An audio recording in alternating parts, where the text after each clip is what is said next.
ये बोलता है अरे यार ये तो मदन मोहन जी ने हमारा काम बना दिया। वो गया अपना काम करके जब वापस आया अपनी कृतज्ञता व्यक्त करते हुए उन्होंने सनातन गोस्वामी पाद जी के लिए बहुत सारा धन दिया और फिर उस समय ये श्री मदन मोहन जी का मंदिर का निर्माण कराया गया।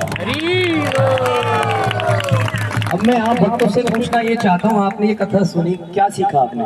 कोई बोलना चाहेगा कुछ? हाथ उठा के बताना है क्या शिक्षा प्राप्त हुई आपको इस कथा से? बोलो माता जी। प्रभु से बड़ा प्रभु का नाम, अंत में निकला यही परिणाम, हरि से बड़ा हरि का। ठीक है, ले लेते हैं उत्तर। Thank you. और कुछ?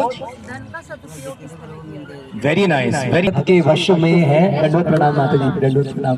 भगत के वश में है भगवान। अभी भी एक उत्तर है जो मैं खोज रहा हूँ। जी माता जी,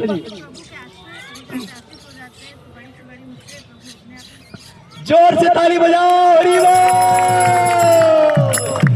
जब व्यक्ति भगवान के चरणों में आश्रित हो जाता है तो जीवन की जो भी दिक्कतें हैं, जो भी रुकावटें हैं, वो अपने आप ही दूर हो जाती हैं।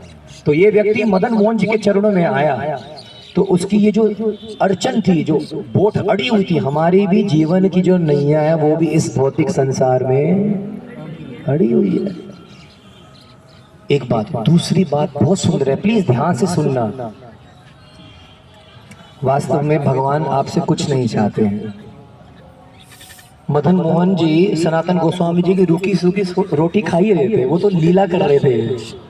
भगवान कुछ भी आपसे स्वीकार करने को तैयार है। पत्रम पुष्पम फलम तोयम यो मे भक्त्या प्रयच्छति तद अहम।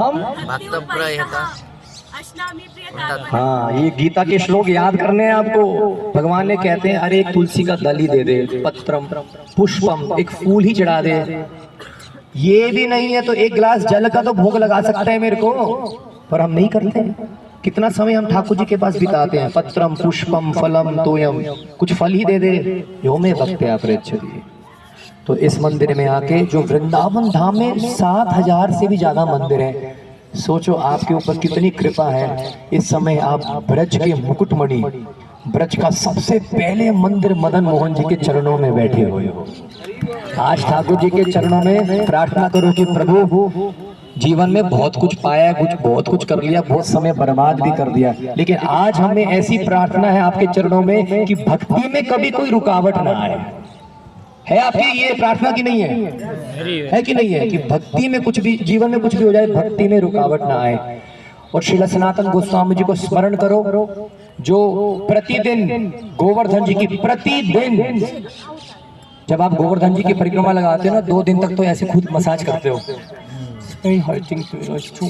थक गए, थोड़ा लगती है, कसरत लगती है गिरिराज जी की परिक्रमा करने के लिए। गोवर्धन जी की प्रतिदिन परिक्रमा लगाते थे। कौन? जिन्होंने मदन मोहन जी को प्रकट कराया। 1008 दंडवत प्रणाम करते थे किसको? गोवर्धन जी को। और यदि उनके सामने कोई वैष्णव आता था, कितनी बार? 1008। मैंने बहुत भक्तों को देखा, ये भक्ति में प्रारंभ में आते ऐसे दंडवत लगा देते।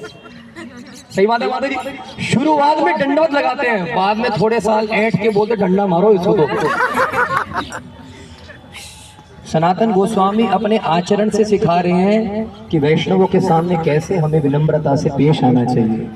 1008 दंडवत वैष्णवों को करते हुए सनातन गोस्वामी जी ने हमें हरि भक्ति विलास लिख के दिया, बृहद भागवतामृत लिख कर दिया हमें। सनातन गोस्वामी जी को पूरा ब्रज, पूरा वृंदावन गुरु मानता था। बोला ब्रज के यदि कोई गुरु है तो वो कौन है? श्री सनातन गोस्वामी पाद की। आज भी जो गुरु पूर्णिमा पे गोवर्धन जी की जो परिक्रमा लगती है, जो बड़ी ही विशेष होती है, गुरु पूर्णिमा पे जो परिक्रमा लगती है, ब्रजवासियों ने श्री सनातन गोस्वामी जी का जब तिरुभाव उत्सव हुआ था, उनकी याद में इस परिक्रमा को प्रारंभ किया था। गिरिराज जी को यदि कोई प्रेम करता था तो वो तो सनातन गोस्वामी पाद जी थे।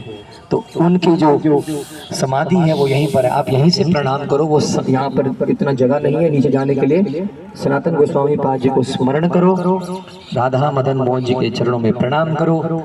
औरंगजेब का शासन हुआ, मदन मोहन जी का मंदिर जो यहाँ से टूटा हुआ है वो इतना